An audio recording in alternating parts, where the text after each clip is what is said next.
계속해서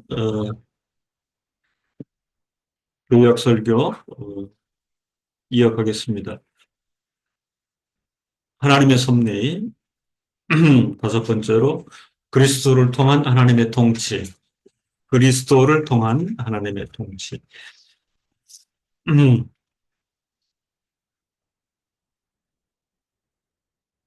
그 하나님의 섭리 안에 그 보존과 그 통치가 존재하면 자명한 일입니다. 하나님의 존재에 따른 사역인 것이 분명합니다. 오늘 한 발 더 나아가서 하늘과 땅의 모든 권세가 그리스도에게 주어져 있다 하는 내용입니다. 왜냐하면 그리스도께서 스스로 삼위일체 하나님 자신이시기 때문에 삼위일체 하나님이신 그리스도도 모든 것을 다스리신다 하는 내용입니다. 자기 백성의 죄를 담당하시고 속하시기 위해 십자가에 달리신, 그리고 부활하신 그리스도께서는 십자가에 달리시고 죽으셨으나 부활하신 그리스도께서는 하늘과 땅의 모든 권세가 자신에게 주어져 있다 언급합니다. 마태복음 28장 18절에 예수께서 나와 일러 가라사대 하늘과 땅의 모든 권세를 내게 주셨으니, 하늘과 땅의 모든 권세를 내게 주셨으니, 이것은 하나님 아버지께서 중보자이신 성자께 주신 특별한 권능을 가리킵니다. 하나님 아버지께서 중보자이신 성자께 주신 특별한 권능, 이렇게 표명할 수 있지요. 삼위일체 하나님의 존재와 사역이 있는 것이요, 성부 하나님께서 성자 하나님께 대하여 그 질서적 역할로 중보의 일을 맡기시고, 그 중보자이신 성자께 주신 특별한 권능, 여기서 권능이 그 헬라어 언어로는 엑수시아입니다. 엑수시아. 되게 권세 이렇게 번역이 되어 있는데, 헬라어의 뜻으로는 실행하는 능력이나 권위를 의미합니다.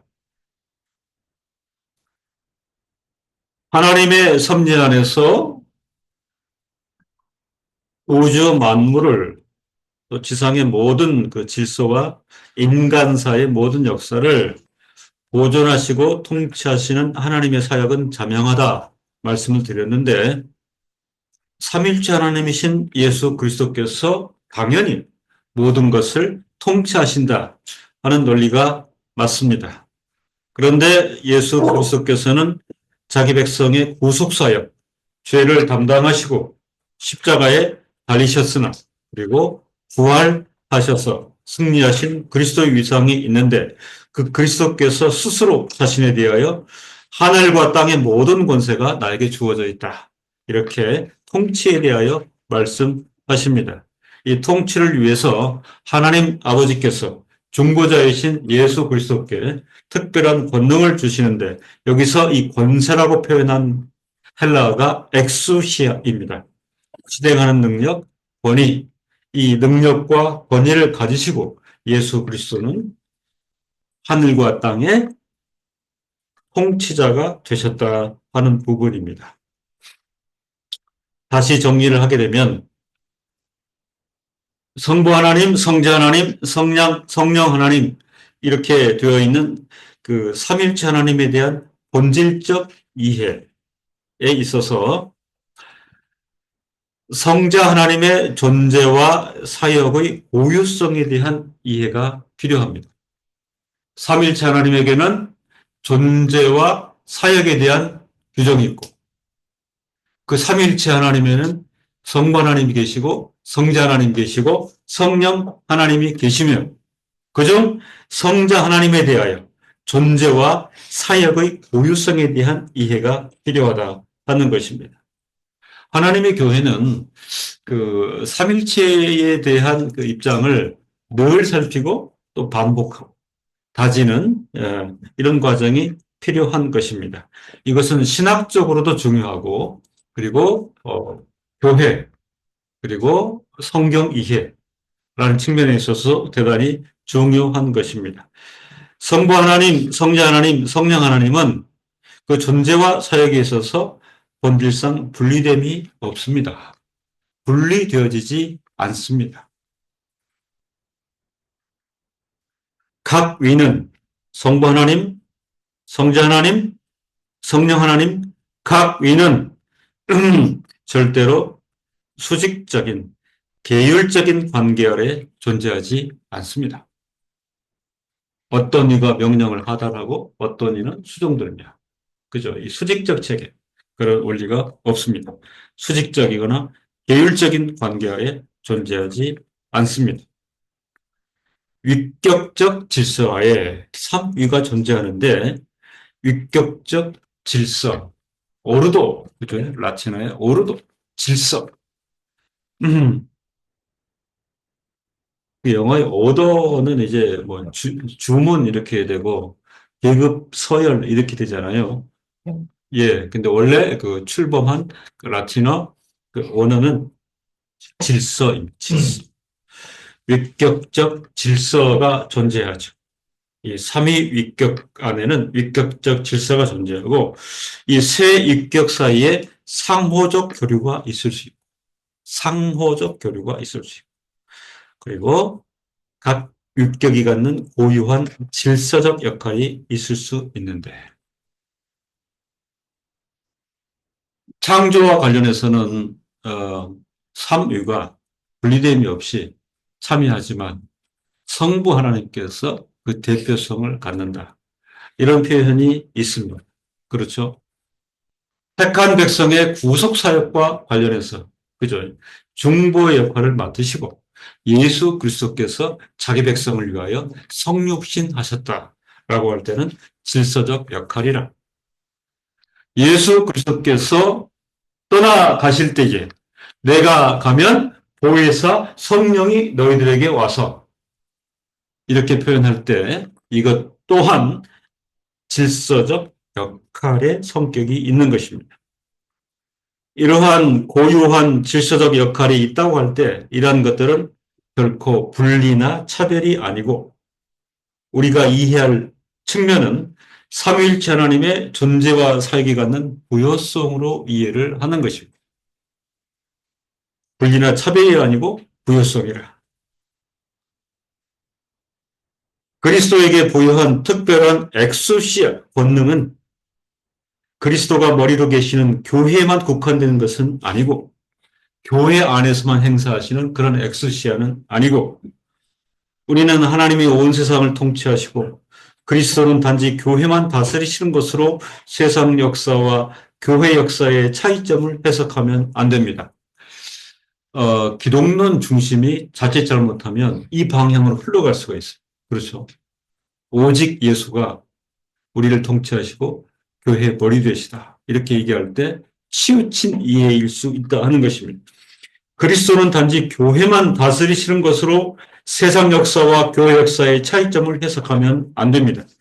하늘 보좌에 앉으신 그리스도는 모든 생명체 위에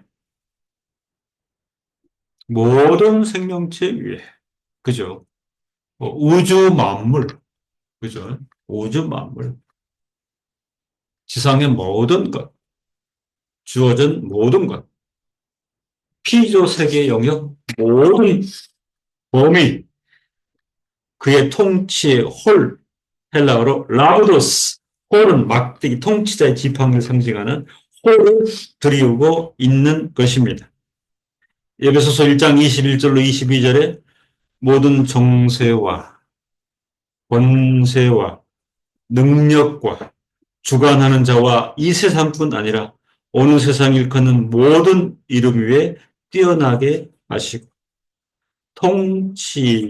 통치자의 모든 것, 통치자로서의 모든 권세를 위임하시고 위임받으신 예수 그리스도, 모든 권세와 왕들보다 뛰어난 존재이시라. 계시록 1장 5절에 땅의 임금들의 머리가 되신 예수 그리스도로 말미암아 은혜와 평강이 너희에게 있기를 원하노라. 땅의 임금들의 머리, 즉 지배자가 되시는 예수 그리스도 이렇게 표명하고 있습니다. 하이델베르크 교리문답은 제19주일의 내용에서 그리스도는 교회의 머리이며 성부는 성자를 통해서 만물을 통치하신다. 교회의 머리임이 분명하고 나아가 성부는 성자를 통해서 만물을 통치하신다고 고백하고 있습니다. 개혁주의 신학 전체는 역사 전체 안에서의 핵심은 역사 전체 안에서의 핵심이라고 하는 것은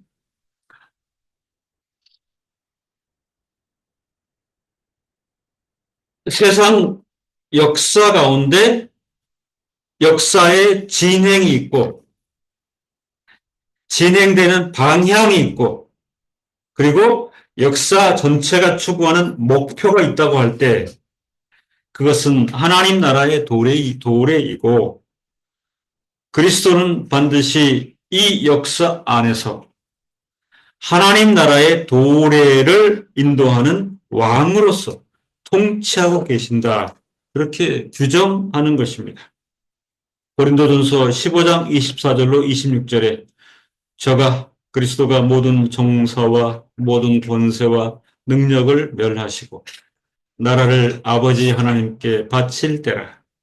저가 모든 원수를 그 발 아래 둘 때까지 불갑을 왕노릇 하시리니 맨 나중에 멸망받을 원수는 사망이니라. 하나님 나라의 도래, 성도의 구원과 육신의 부활, 그리고 영원한 생명과 영광의 성립. 이게 이제 그 하나님 나라의 진행인 것입니다. 진행과 방향과 목표. 이 하나님 나라를 전체 운영하는 주체가 역사 안에서 왕으로서 통치하시는 예수 그리스도.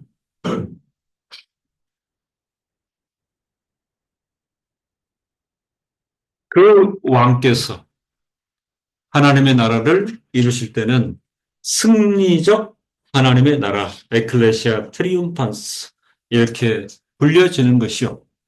아직 싸움은 끝나지 않았으나 맨 나중에 멸망받을 원수는 사망이니라. 하나님 나라의 도래의 핵심은 생명, 영생, 하나님께서 택자에게 보장한 그 하나님 나라의 그 목표가 완성되는 그 과정 전체를 예수 그리스도께서 왕으로 통치하고 계시다. 우리는 그 노정에 있다. 이렇게 설명할 수 있을 것입니다. 우리가 아직 세상에 그 살기 때문에 그 세상 정권에 대한 이해가 또 면밀하게 필요한데요. 우리가 다 알고 있는 그 네덜란드 칼빈주 신학자요, 정치가요, 언론인이던 아브라함 카이퍼. 에, 그 논란이 있는 부분이 있죠. 이 신학자에 대해서는. 특별히 이제 이분이 그 강력하게 주장하는 게 부왕국 이론입니다.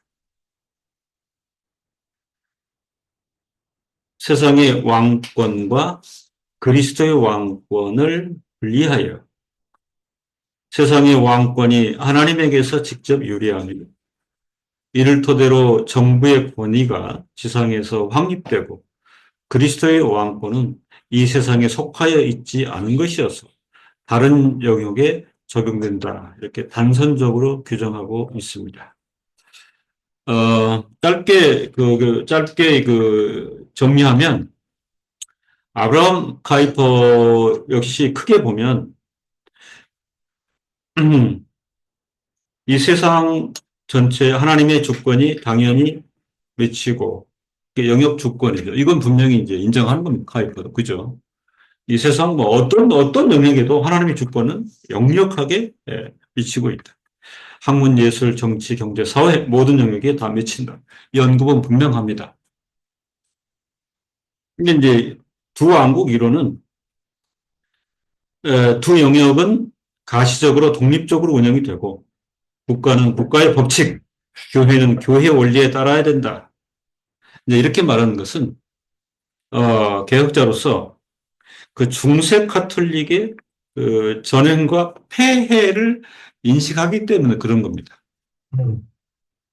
아브라함 카이파가 뭐 그 임무로, 그죠? 두 왕국은 철저히 분리가 돼야 되고, 그래서 마치 하나님의 주권이 그 세상 권력에는 미치지 못하고, 그 다음에 세상 정권의 독립성, 이런 걸 말하는 건 아니죠. 근데 중요한 것은 그 성경적인 관점에서 종합적으로 판단할 때 세속 정부가 그리스도의 주권 안에 들어있지 않다라고 하는 것은 상상할 수 없는 일인 것입니다. 에, 정교의 분리는 또 다른 문제. 정교 분리는 원리적으로 지켜져야 하는데 특별히 카톨릭이나 무슬림의 그 종교 영역이 꿈꾸었던 그렇죠. 신정 국가 이런 부분들을 의식해서 예, 교회의 치명적인 세속 정부화를 견제하고자 하는 그런 입장입니다.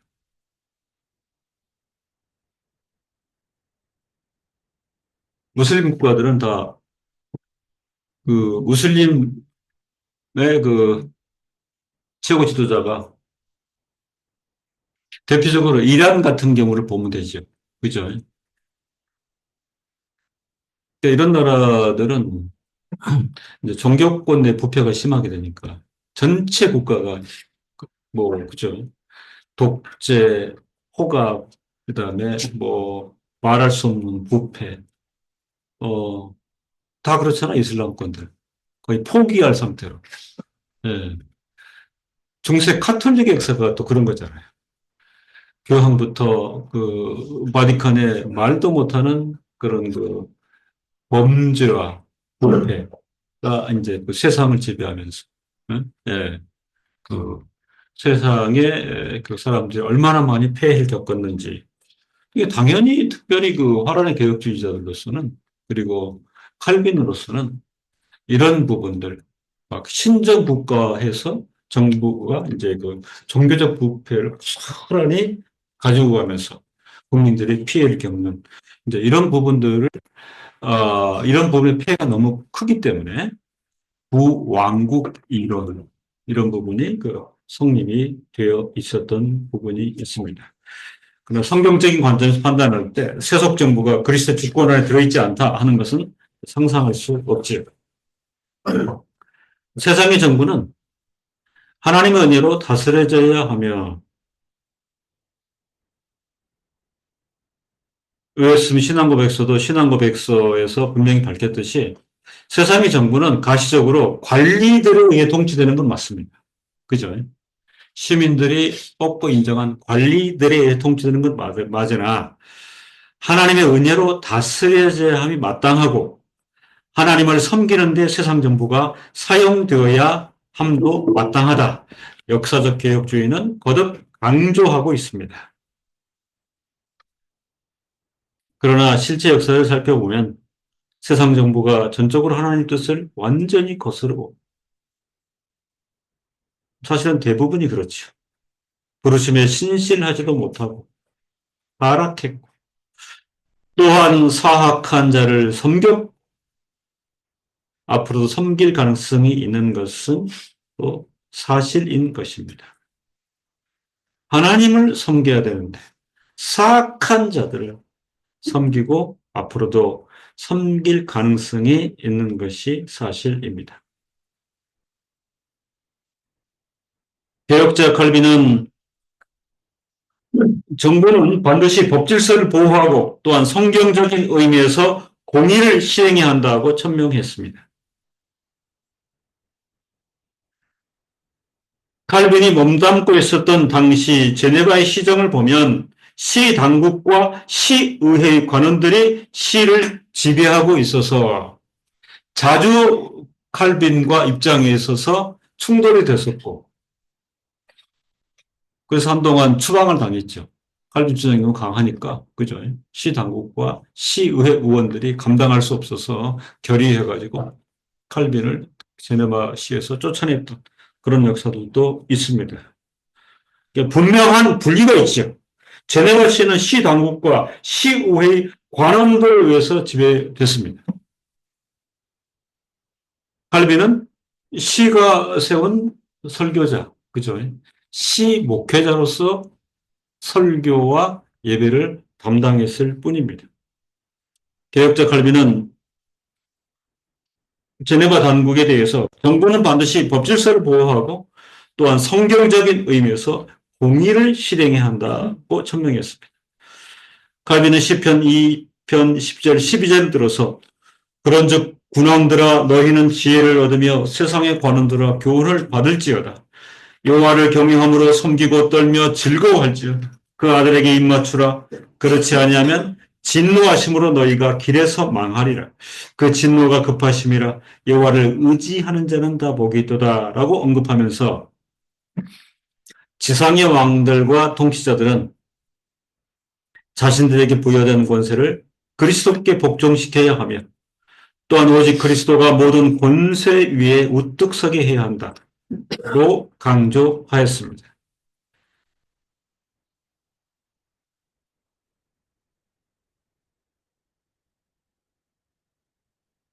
하나님의 섭리와 그리스도의 통치를 전혀 인식하지 않고 부인하는 반신적인 사상, 지금은 점점 시대 정신이 되어가는 것 같아 안타깝기 그지없습니다. 반신적인 사상, 하나님을 두려워하지 않고 전혀 하나님을 의식하지 않는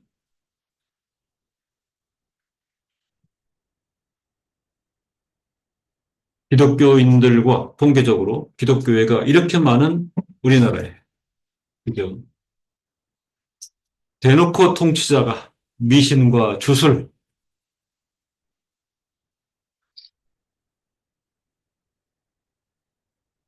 로팽배한 반신적인 그 시대 정신이 자리를 잡은 안타까운 이런 현실.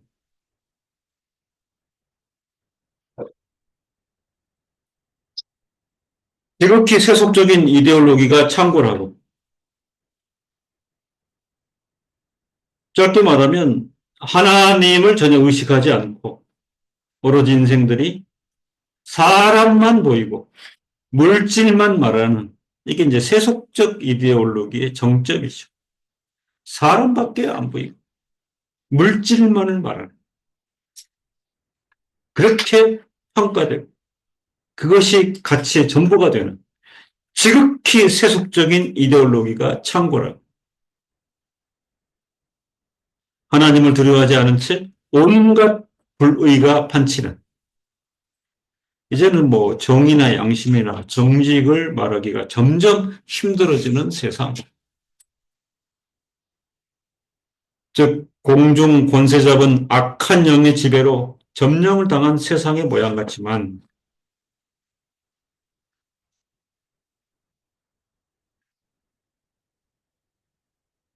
참된 진리 안에서 순종의 걸음을 걷고자 하는 교회와 성도들을 위해 그리스도께서는 엄유하신 통치 실체를 감추지 아니하시고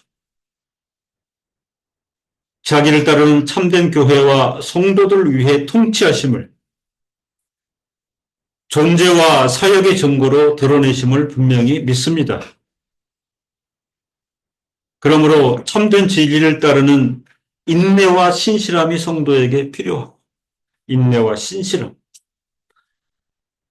이 신앙 위에서 하나님께서는 결국 승리의 하나님의 나라 에클레시아 트리움판스를 선물하실 것입니다. 기도하겠습니다.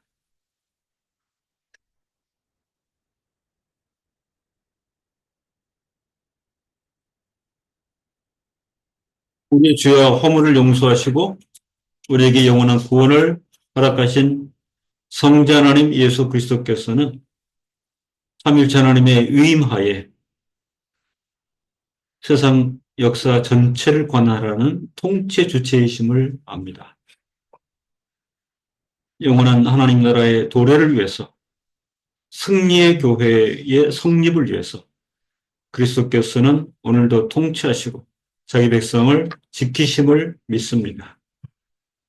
참으로 부패와 큰 유혹이 우리 안에 있고 교회를 말하면서도 하나님을 말하면서도 주술과 미신을 용인하며 무업천치를 용인하는 그런 교회적, 종교적인 분위기, 참으로 이해할 수 없고 상상할 수 없고 통탄할 수밖에 없는 현실이나 하나님께서는 참 성도의 인내와 신실함을 귀히 여기시고 우리로서는 어려운 현실 가운데 진리를 쫓아 참된 신앙과 예배의 자세를 견제할 때에 결국 하나님께서는 승리의 하나님의 나라를 그리스도의 통치를 통하여 우리에게 선물하실 것을 굳게 믿습니다. 예수 그리스도 이름으로 기도합니다. 아멘.